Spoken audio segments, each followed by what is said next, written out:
How do you find out that the team is moving? Night before the day we moved, I lived at an apartment that overlooked the complex, so I'm really close. So it's about 11 o'clock that night. My phone rings. It's Jim Irsay on the other end. How old is Jimmy at the time? 25, 26. So 25, 26-year-old Jimmy Irsay calls you up at 11 p.m. What does he say? Johnny, I just talked to my dad. We're moving the team. And it was like a surreal moment for me. It's like, oh my gosh. I said, which city are we moving to? And he said, Indianapolis. I said, when? And then he said, tomorrow.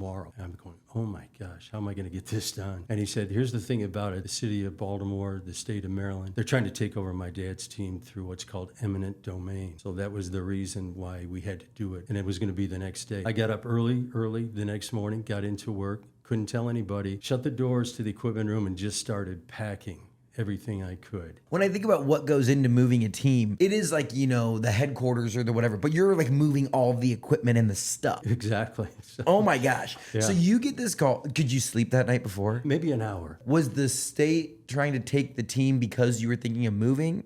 Or what was the cause of that? Yeah, I think that was the whole idea. Ownership found out about that. Calls were made. Came down very close to Phoenix, Arizona, or certainly in Indianapolis. Other cities that were looked at were Memphis and Jacksonville. To be honest with you, I thought we would get the improvements on the stadium, and I thought we'd always been in Baltimore. So it was a real, shock that this is really going to happen. Did the public know that there was like a little bit of tension between the team and the city? There always had been. Even back to 1972 when Bob Irsay bought the team. Prior to that, the owner was Carol Rosenblum. Carol wanted to have improvements done back in 1972. Did the city own the stadium? Yes, the city owned the stadium. Okay, that makes sense. A lot of people don't know that Robert Irsay, when he bought the team, he actually bought the Los Angeles Rams first. And then you'll never see a transaction like this before or again. He actually traded the Los Angeles Rams for the Baltimore Colts. Can't make that up. It actually happened. Where are the Irsays originally from? Chicago. They're from Chicago. They're like, they get to the point where they want to buy an NFL team. He buys the LA Rams. Correct.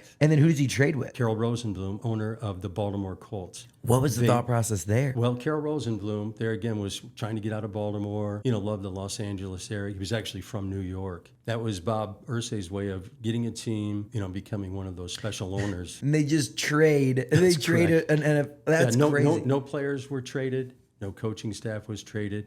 It was simply Bob Irsay now is owner of the Baltimore Colts. Carol Rosenblum, owner of the Los Angeles you'll Rams. never see that again. Correct. That's just like, I'm just imagining, like the valuations now and the this, that, and the money and the, but it's like, yeah, back then, I like Baltimore, you like Los Angeles, let's make a flop. I know, pretty amazing. Wow. Okay. What year was that? 1972. 12 years later, it's like trying to put the rubber to the road legitimately. And like, what does that look like? You're packing up all this stuff. Do you have semis? Like, do you have moving trucks? What does the actual process of moving a team in the middle of the night look like? Sure. Well, for me, I was lucky enough to find out early because there was so much, football equipment. So find out early. They said you were moving tomorrow. That was early. Most people found out, including coaching staff, not the head coach. He did know. The other coaching staff, everyone else that was going to make the move to Indianapolis, they found out that day. I just was lucky enough to find out a little bit in advance. So it's like you roll up, like you're the assistant linebackers coach. Mm-hmm. You roll up to work and they're like, pack your bags, we're headed to Indy. Yeah. Well, they didn't find out till later in the afternoon. So this is 1984. What was the front page of the Baltimore? Is it the Times? What's the newspaper? Well, it would be Baltimore Sun. Yeah. But they were unaware of this move either. That's why it was all very secretive. So, once they realize, I'm sure they were the front page headline, like Colts dip out of town or whatever. The next day. But yeah. Actually, the trucks that particular day, they didn't come till probably 8 o'clock at night. I had that portion of the day to try to get things ready. Moving vans, 14 or 15 moving trucks started pulling into our complex in Baltimore, and then you knew it was really going to happen. The doors, opened, trucks were backed up. They had movers that they picked up that day from the Washington, D.C. area. These were just mostly like college guys that just found out. They weren't even told where they were supposed to be going. So they showed up, and they helped me, start loading boxes, into the van. That's kind of how the whole thing started. Did everything go? Were there any crazy things where it's like, do we really need, and it's going with us? Yeah, it seemed like everything except was on the wall,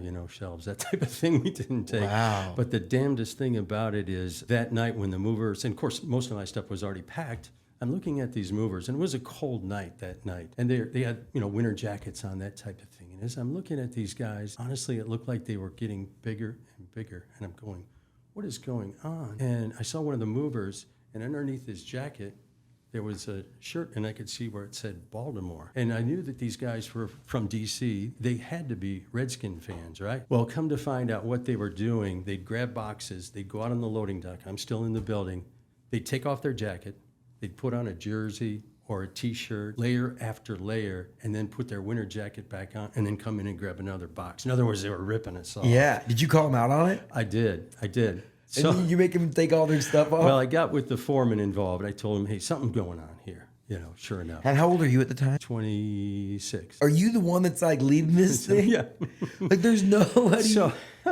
So I told the guy, I said, hey, you know, what are we going to do here? He said, hey, give me 10 minutes. Let me talk to these guys. So I told him, all right, I'll be back in 10 minutes. So I was thinking there'd be, you know, a few shirts. I come back in the middle of the locker room. There's a pile of jerseys and sweatpants and shirts, and it was all there. And then they were told, you know, you can't take anything. So after that, I kind of, you know, watched out on the loading dock as well as in the locker room, make sure nothing else happened. Yeah. So, Then do you get in a moving truck there?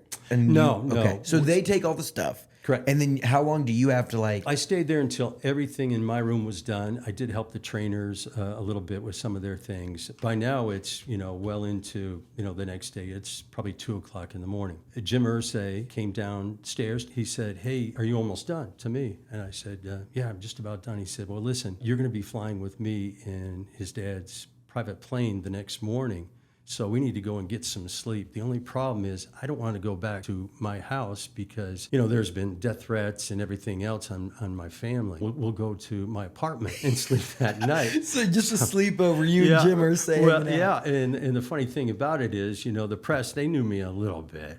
But they certainly knew, you know, the son of the owner. So we're thinking, well, how am I going to get him out of here? Because we're going to have to go through the, you know, the front door and everything. And Jim hopped in the passenger seat of my car. I threw a blanket over Jimmy. Proceeded to go outside the gate. Of course, there's, you know, press. There's fans, you know, not happy fans. They're cursing at me and everything. I'm just the equipment guy. They did not know that I have the owner's son next to me here. So we got out of the gate, and sure enough, went back to my apartment, slept for a couple hours, and then got on his dad's plane, landed in Indianapolis.